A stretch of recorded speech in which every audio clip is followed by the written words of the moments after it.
mahad ballaaran waxay u sugnaatay Allah subxaanahu wa ta'aala oo inoo suurtageliyay boqolkii maalmood ugu dambeeyay mashruuca oo horumarinta abuurka dalka uu leeyahay aan ku mashquulsanayn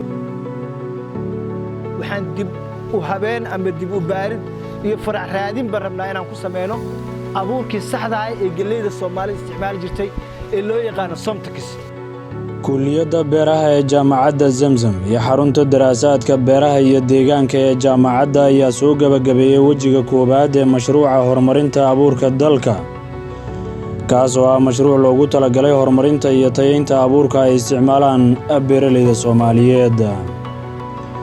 wajiga koowaad ee mashruucan ayaa lagu horumarinayay abuurka galleyda ee loo yaqaan Somtax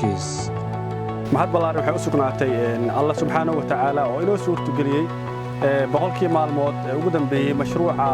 oo horumarinta abuurka dalka uu leeyahay aan ku mashquulsanayn qaas ahaan nooca galleyda ah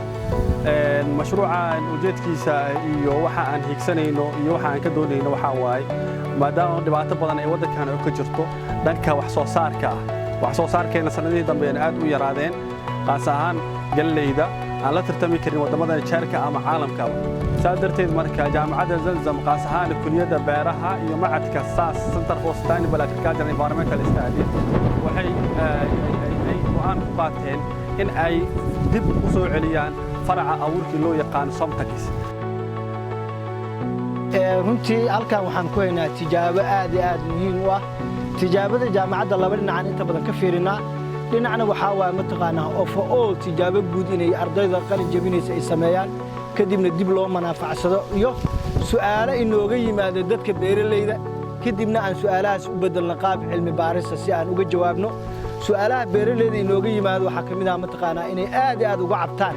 dhinaca seedka amba ininta abuurka ay u isticmaalayaan iyadoo taa laga duulayo waxaan dib u habeen ama dib u baarid iyo farac raadin baan rabnaa inaan ku sameeyno abuurkii saxda ah ee galleyda Soomaaliya isticmaali jirtay ee loo yaqaan Somtax galleydan loo yaqaan Somtax waxay ku timid galley ay Soomaaliya leedahay oo lagu dhuftay galley kale oo Tanzania laga keenay danna waxa ka soo baxay oo Soomaaliya Tax oo Tanzania oo galley ah galleydaas waxa la soo saaray taariikhda markay ahayd 1979 la soo saaray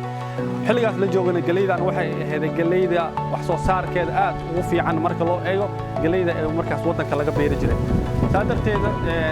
سجاشي كدب بمركي دولة دحى كدب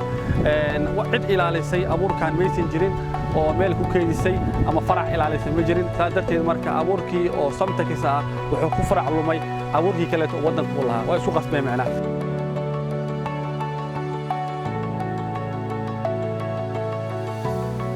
سبجد هذا سدح ناس سمول قعنت أنكو هاي وكلا دويه سدح هذا سمول وناكسيه لكن مدبهان اسم الله iyo xajmi ahaan iyo tiro ahaan isma laha saad u jeertid midkan oo kale hadda abuurkii Somtax oo ka soo dhaxbaxay almost mutation oo sameeyay wax sax ma aha waa in galleyna way madowdahay midna waxa waaye way caddahay way isku dhex jiraan abuurka u jeerto wanaagsan yahay si fiican oo baxay oo qurxan yahay midkan waa si gaduud abuurka markuu abuur isku dhex jiro waay abuurka marka laga hadlayo waxa laga hadlaa abuurka inuu purity ahaado inuu nadiif ahaado isku mid oo ahaado hal mar hadii la beer in hal mar soo baxa marka way kala duwanaysaa darteed marka halkaan waxaan rabnaa farci saxda aha oo Somtax inaan ka raadino tijaabada koowaad waa sameeyna waa dhameynay tijaabada labaad marka deerta aan ku xiji doonaa tijaabada saddexaad waxa Google sameey doonaa tijaabada kale tan waxa afraadna waxa sameey doonaa deerta 2023 haduu Ilaahay ina gaarsiiyo